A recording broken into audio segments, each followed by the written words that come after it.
Hey, good morning everybody. Dano the Rust Buster coming at you from Oakland Park, Florida, just outside of Fort Lauderdale. Today I'm starting on a 72 Chevelle. It's really is a nice car, and the floor pans are solid, the rockers are solid, the whole underside is a really solid car. The trunk is in good shape, the rear quarters, she's got a lot going for her. Except there's one thing that I believe I've mentioned in my in some previous posts and even on my information bio is vinyl tops. Here we go, folks. This is about as typical as you can get.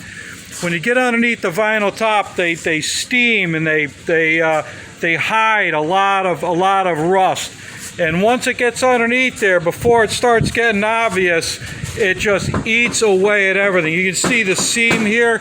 The lead from the original seam is being detached. The gutters are getting on the other side. They're pretty crispy. But this is the typical deal right here. The center, the filler panel. It eats those alive, and once it gets past that and into the trunk, usually it's the slippery slope, and downhill we go from there. But this one, like I said, that the trunk is in really good shape. This center panel is exactly, the filler panel rather, is exactly what's to be expected on pretty much every vinyl top that I come across. This one's going to get, I'm going to do it up naturally, get her all cleaned up, and do my metal repairs, but it's not going to get a top put back on it. You see, this is very typical for Chevelle as well. Even without a vinyl top, they like the rust out here. You can see the original lead filling right here, where they sweated it in from the factory. It is coming detached all the way down to here. That's typical as it is. But that I figured I'd share with you. It's going to be, it's ugly, but it's really not as bad. All the way around inside where the glass sits in is in really good shape. All the studs for the trim are still there. It's just the low lying.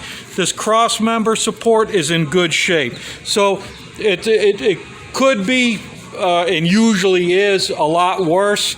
So I think the owner's lucky on this one. It'll move pretty quick.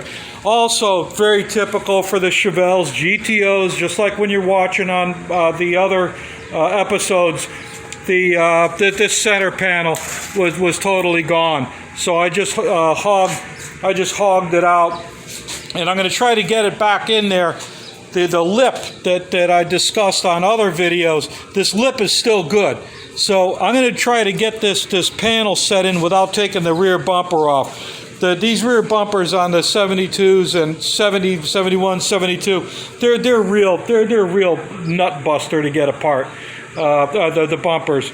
So I'm going to try to work around it. If it needs to come off, it needs to come off. But I think I can get it. So that's about it. That's about it from where am I? Oakland Park, Florida. I'll be posting again and show you how this one goes together. Until then, thank you and have a nice day.